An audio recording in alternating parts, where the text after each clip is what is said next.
At the end of the last lecture, we saw some rules for identifying, for telling us how to build up formulae in the language of predicate logic.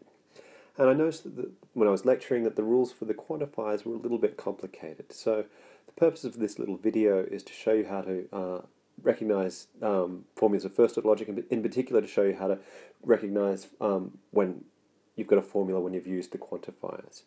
To do this, I'm going to show you a kind of tree technique, which is a little bit different to the rules, but in some ways it's actually just a kind of going backwards. The rules allow us to build things up. This allows us to decompose a formula back down to its atomic sort of components. So first of all, I'll start with an example of this technique using a formula of propositional logic, and then I'll do a couple of examples from first-order logic, then I'll do one that puts everything together. So first of all, when we see the following formula, if P, then Q and not R. Well, clearly this is a formula, but let's use it as a kind of tree technique to see how we got this formula by pulling it apart.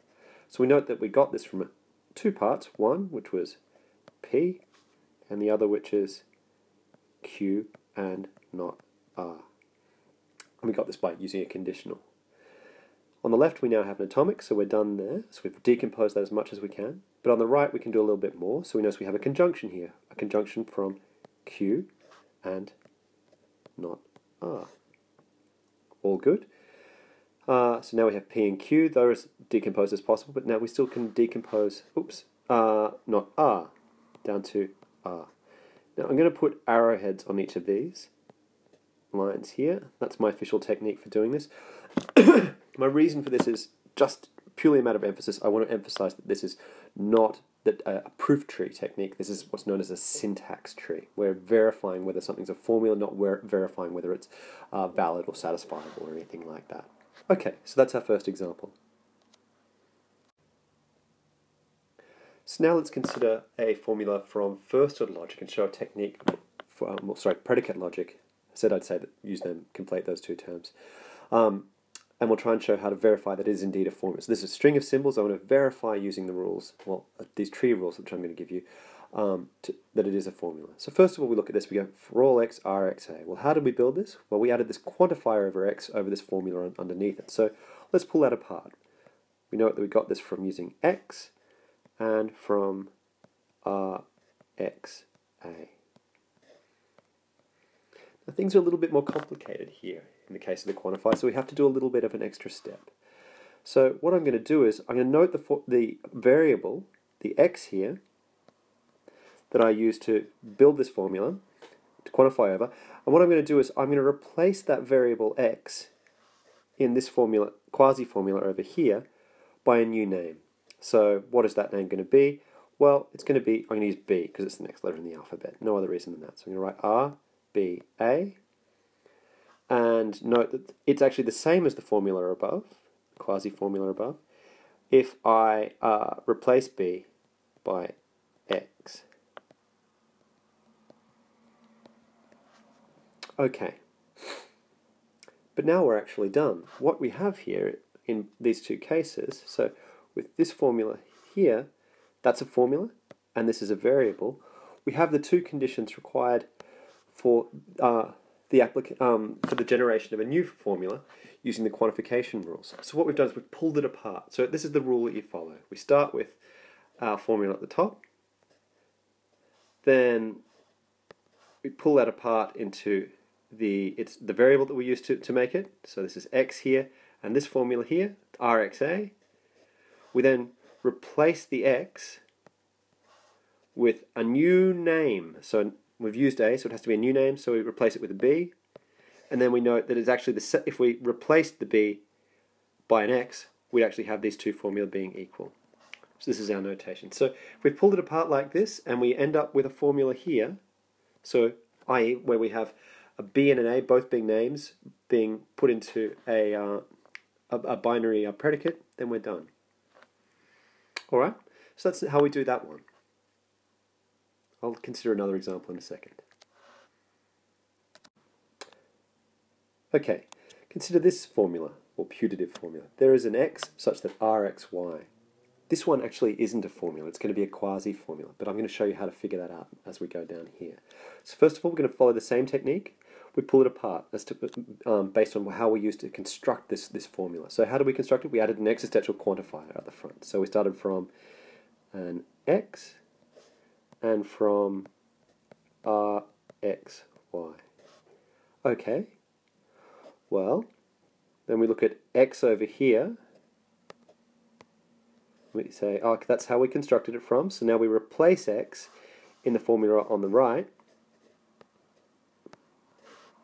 so that we end up with the following. R, replace it with a new name, so we haven't used a, so we put a, y. And then we note that if we replace a with x,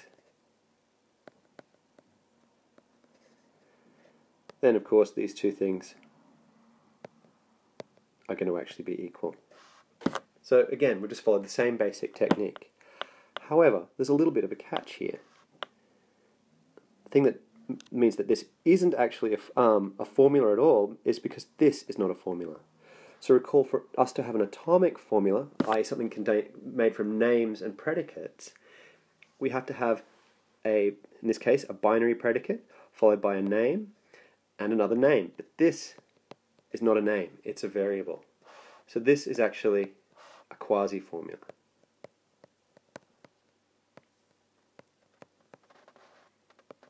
And not a formula at all.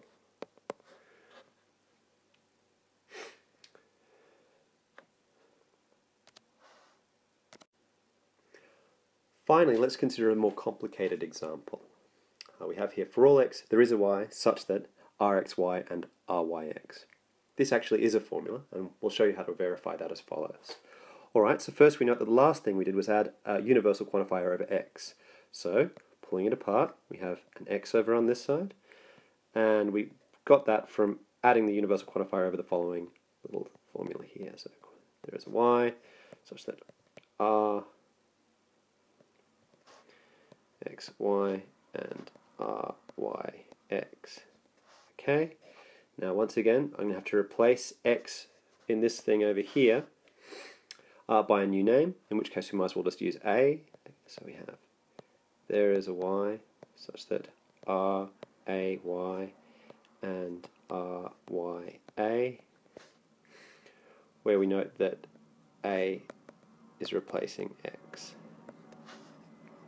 Okay, so we've done that step, but we aren't finished in this case. We have to go a little bit further. So we have to note, okay, so we have, oops, let's put those on, an existential quantifier out the front here. So let's work on this formula. We got this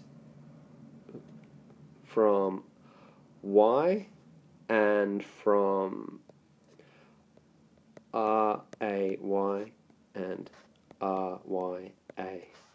Once again, we replace y in the string of symbols over here by a new name, in which case we might as well use b. So we write r, a, b, and r, b, a, noting that if we replace b by y, we get the formula above. We'll put brackets over this just to be clear. Okay, are we done yet? No, we still have a conjunction, but this is easy. So we have r, a, b, and r, b, a.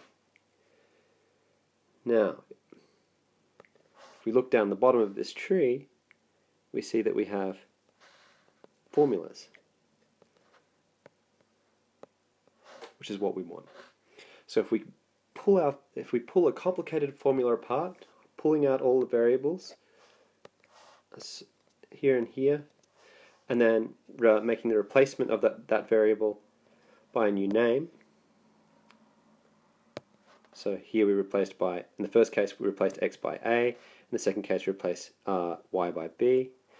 We can follow this notation and we keep pulling it apart until we end up with atomic formulae or formulae constructed merely with names and predicates.